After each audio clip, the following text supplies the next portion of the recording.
Good morning, guys. We are in the final week of school this week. The last assignment that you will have will be due on Friday. So I really hope that you've enjoyed this book, Milkweed. I really enjoyed reading it with you guys. Today we're going to finish reading chapters 33 and we're going to start at 33 and go to the end of the book. So just, like I said, you can stop this video, and if you need to go back and listen again, you can. And just let me know if you have any questions, guys, okay? So we're going to get started on chapter 33, and this is on page 86 of the PDF.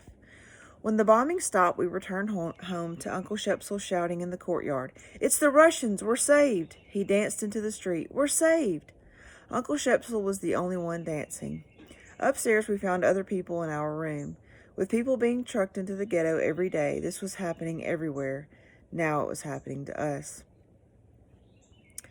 Janina snapped, "You're in our house." Everyone stared, but no one said anything. Mr. Milgram pushed his pill cabinet and the table to one side of the room. To the people, he said, "You can have the mattress." I went to find the boys. Enos was standing on top of the butcher shop rubble. He was laughing. The others were staring up at him. "What's funny?" I said. "What's funny?" He laughed more. "Everything. They herd us in here like animals. They build a wall around us. They starve us. They freeze us. They beat us. They shoot us. They hang us. They set us on fire. And then guess what?" He reached down to Big Henrik and rapped him on the head. "Guess what?" "What?" said Big Henrik. "I'll tell you what." Enos started laughing again. "The Russians come along and say, 'That's not enough. You Nazis are too easy on them. So we're going to bomb them.' And that's what they do." He threw out his arms. "They bomb us." He looked at us all. "You don't think that's the funniest thing you've ever heard?" No one laughed, not even Cuba.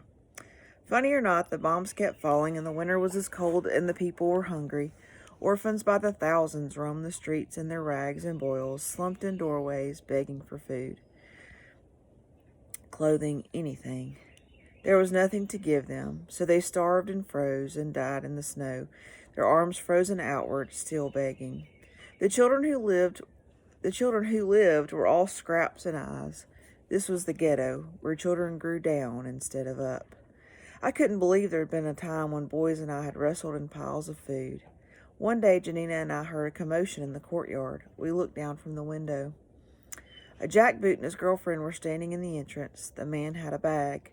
He was pulling pieces of bread from the bag and tossing them into the snow.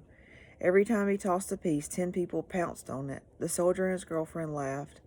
They called other couples to come and watch and laugh with them. I saw one girlfriend who did not laugh. If only lice were food. Every morning we awoke with eyelashes gunked with lice. They made a pop and squirted red when we squeezed them between our thumb and fingernail. Every day, the man with the silver pipe marched up and down the streets. "Come to the Candy Mountain." Once I saw a boy stagger after him, but the piper was going too fast. With the new people in the room, Janina and I could no longer leave our smuggled food on the table. When we returned each night, we slipped food into the coat pockets of Mr. Milgram and Uncle Shepsel as they slept. There were 7 new people. 5 were adults. 2 were little twin boys. The adults never spoke to Uncle Shepsel or Mr. Milgram, but the twin boys came to Janina and me when we were playing pick-up sticks. They tried to play, but were too little to do it right. They made Janina laugh. She began to leave a piece of potato or onion under their noses at night. There was even less food now since the bombing by the Russians. It had gone on for days. Charlie. Sorry, my puppy's barking this morning. Most of the bombs had fallen on heaven. The clang of the trolleys was gone. The colors were gone, except for the glowing blue line of the camel. We smuggled every night. On the way over, Janina stayed far behind. Sometimes I turned quickly to catch sight of her, but there were only shadows. It was her game.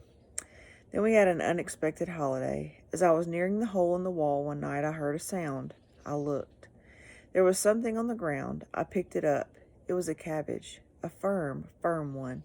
Suddenly, more things were falling at my feet, sausages and potatoes.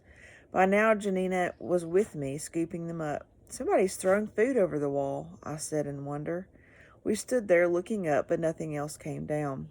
We ran with the food, giggling all the way. The next night we were ready as the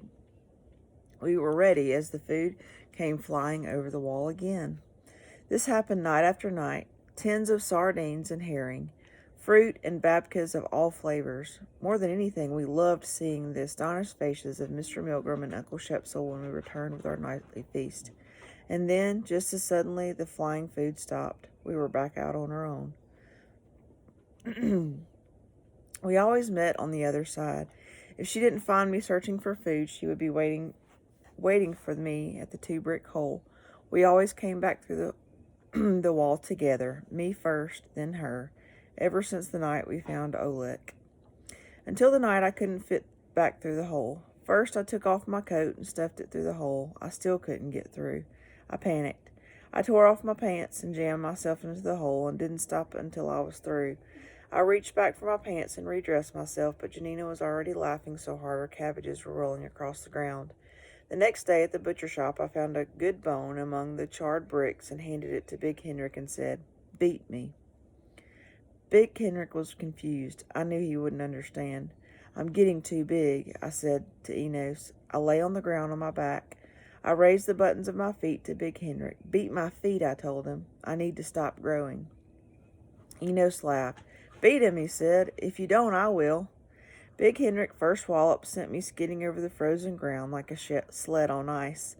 Everyone laughed. Enos pushed against my shoulders to keep me from sliding. He told Big Henrik to beat me anyway. Big Henrik was beating away on the soles of my feet when I heard the moo. We all heard it. I couldn't believe it. All along I had been on the lookout for the cow. I so wanted to please Dr. Korkut. And now here it was, plain to see as a flop whistle. But it didn't sound right. It was nearby. We ran to the street, to the courtyard. There it was, galloping across a balcony, a flaming, fiery cow, screaming while a jackboot behind it laughed, and the flamethrower retched more fire until the cow plunged through the railing and sailed through the air, flames flapping like wings to the ground. One person ran across the courtyard to the burning cow, and then it was mobbed. Chapter 34. "This year you will celebrate with us," said Mr. Milgram. He meant the holiday called Hanukkah.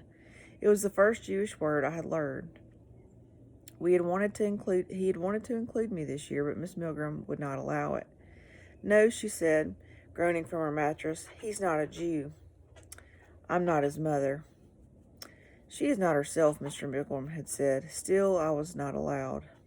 For 8 nights, I had sat in the corner and watched. Now it was Hanukkah time again, and Mrs. Milgram was gone, and Uncle Shepsel had walked outside, being a Lutheran now, and I was in.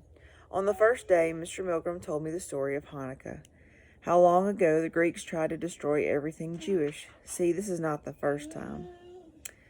How the Jews were outnumbered and had no chance against the Greeks, but beat them anyway. How the Jews celebrated the lighting an oil lamp.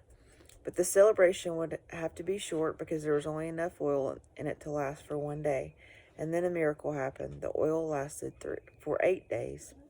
And so Hanukkah is 8 days when we remember that time, and we remember to be happy and proud to be Jews, and we will always survive. This is our time. We celebrated ourselves. We must be happy now. We must never forget how to be happy. Never forget. Happy. I had not heard that word since Mr. Milgram spoke it at the last Hanukkah. I asked him the question that had been on my mind since then. "Tata, what is happy?" He looked at me into the ceiling and back to me. "Did you ever taste an orange?" he said. "No," I said, "but I heard of them. Are they real?" "Never mind." He stared at me some more. "Did you ever—" He stopped and shook his head. After more staring, he said, "Were you ever cold and then you were warm?" I thought of sleeping with the boys under the braided rug, cold and warm. "Yes," I blurted. "Was that happy?" He smiled. That was happy. I felt again the cuddled tent of warmth.